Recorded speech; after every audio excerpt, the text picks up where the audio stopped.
Assalamualaikum warahmatullahi wabarakatuh. Di sini saya Ajeng Aura Nurilahi, NIM A1D1170002 akan menjelaskan materi tentang pendekatan saintifik.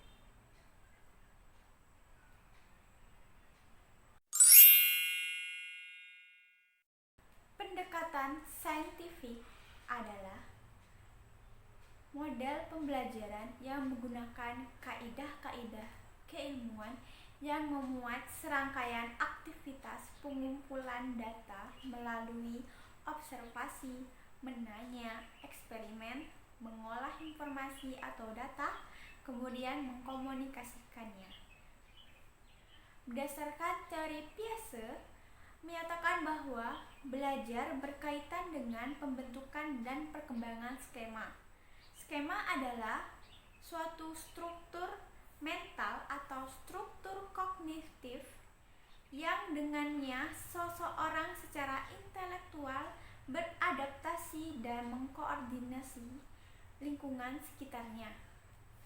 Berdasarkan Vygotsky dalam teorinya mengatakan bahwa belajar terjadi apabila peserta didik bekerja atau belajar menangani tugas-tugas yang belum dipelajarinya.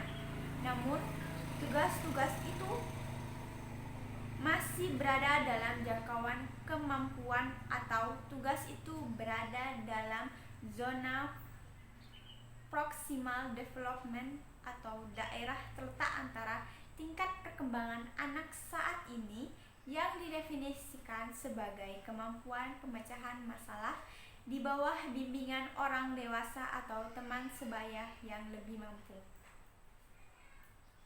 Pembelajaran dengan pendekatan saintifik memiliki karakteristik sebagai berikut. Yang pertama, berpusat pada siswa. Yang kedua, melibatkan keterampilan proses sains dalam mengkonstruksi konsep, hukum, atau prinsip. Yang ketiga, melibatkan proses-proses kognitif yang potensial dalam merangsang perkembangan intelek, khususnya keterampilan berpikir tingkat tinggi siswa.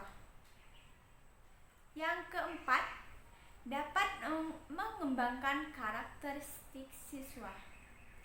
Beberapa tujuan pembelajaran dengan pendekatan saintifik adalah: yang pertama, untuk meningkatkan kemampuan intelek, khususnya kemampuan berpikir tingkat tinggi siswa. Yang kedua, untuk membentuk kemampuan siswa dalam menyelesaikan suatu masalah secara sistematik. Yang ketiga, terciptanya kondisi pembelajaran di mana siswa merasa bahwa belajar itu merupakan suatu kebutuhan. Yang keempat, diperolehnya hasil belajar yang tinggi. Yang kelima, untuk melatih siswa dalam mengkomunikasikan ide-ide, khususnya dalam menulis artikel ilmiah. Yang enam, untuk mengembangkan karakter siswa. Proses pembelajaran menyentuh 3 ranah, yaitu sikap, pengetahuan, dan keterampilan. Ranah sikap mengambil transformasi substansi atau materi ajar agar peserta didik tahu atau mengapa. Yang kedua, ranah keterampilan mengambil transformasi substansi atau materi ajar agar peserta didik tahu bagaimana. Yang ketiga, ranah pengetahuan mengambil transformasi substansi atau materi ajar agar peserta didik tahu apa. Hasil akhirnya adalah peningkatan dan keseimbangan antara kemampuan untuk menjadi manusia yang baik dan manusia yang memiliki kecakapan dan pengetahuan untuk hidup secara layak. Peserta didik yang meliputi aspek sikap, pengetahuan, dan keterampilan. Langkah-langkah pendekatan saintifik yang pertama ada mengamati, kedua menanya, ketiga mencoba, keempat mengolah data atau informasi, kelima menyimpulkan atau mengkomunikasikan. Langkah-langkah pendekatan saintifik dalam pembelajaran adalah sebagai berikut. Yang pertama, mengamati atau observasi. Metode mengamati mengutamakan kebermaknaan proses pembelajaran. Metode mengamati sangat bermanfaat bagi pemenuhan rasa ingin tahu peserta didik, sehingga proses pembelajaran memiliki kebermaknaan yang tinggi. Dengan metode observasi, peserta didik menemukan fakta bahwa ada hubungan antara objek yang dianalisis dengan materi pembelajaran yang digunakan oleh guru. Langkah-langkah dalam mengamati. Yang pertama, menentukan objek yang akan diamati. Yang kedua, membuat pedoman observasi sesuai dengan lingkup objek yang akan diobservasi.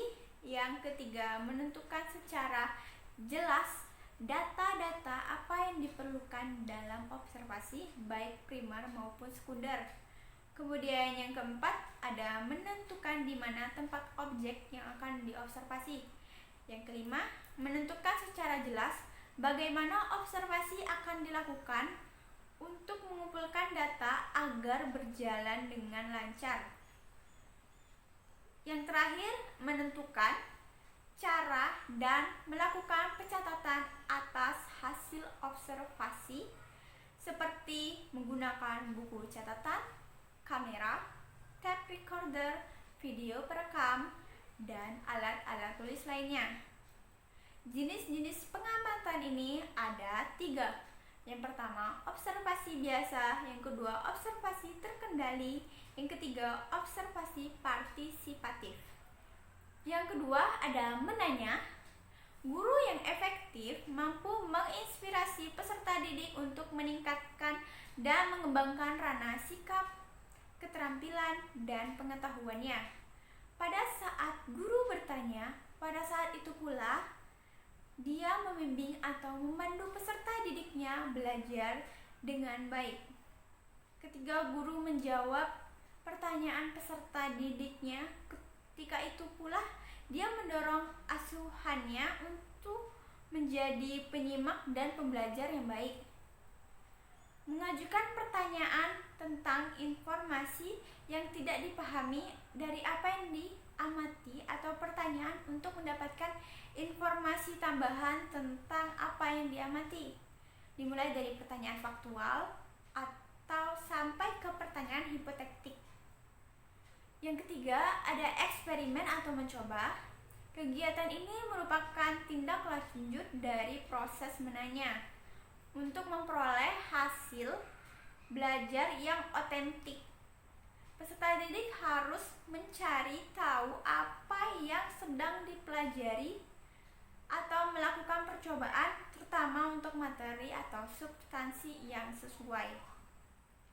Yang keempat, ada mengasosiasi atau menalar. Kegiatan menalar dalam kegiatan ini sebagaimana disampaikan dalam Permendikbud nomor 81 tahun 2013 adalah menginformasikan yang sudah memproses informasi yang sudah dikumpulkan baik terbatas dari hasil kegiatan mengumpulkan atau eksperimen maupun hasil dari kegiatan mengamati mengumpulkan informasi. Yang terakhir ada mengkomunikasikan. Pada pendekatan saintifik, guru diharapkan memberi kesempatan kepada peserta didik untuk mengkomunikasikan apa yang telah mereka pelajari sehingga dapat dilalui untuk menulis atau menceritakan apa yang ditemukan dalam kegiatan mencari informasi, mengasosiasikan dan menemukan pola. Hasil tersebut dapat disampaikan di kelas dan dinilai oleh guru sebagai hasil belajar peserta didik kelompok peserta didik tersebut. Adapun Kompetensi yang diharapkan dalam kegiatan ini adalah mengembangkan sikap jujur, teliti, toleransi, kemampuan berpikir sistematis, mengungkapkan pendapat dengan singkat dan jelas, dan mengembangkan kemampuan berbahasa yang baik dan benar. Berikut ini merupakan kegiatan pembelajaran RPP pendekatan saintifik.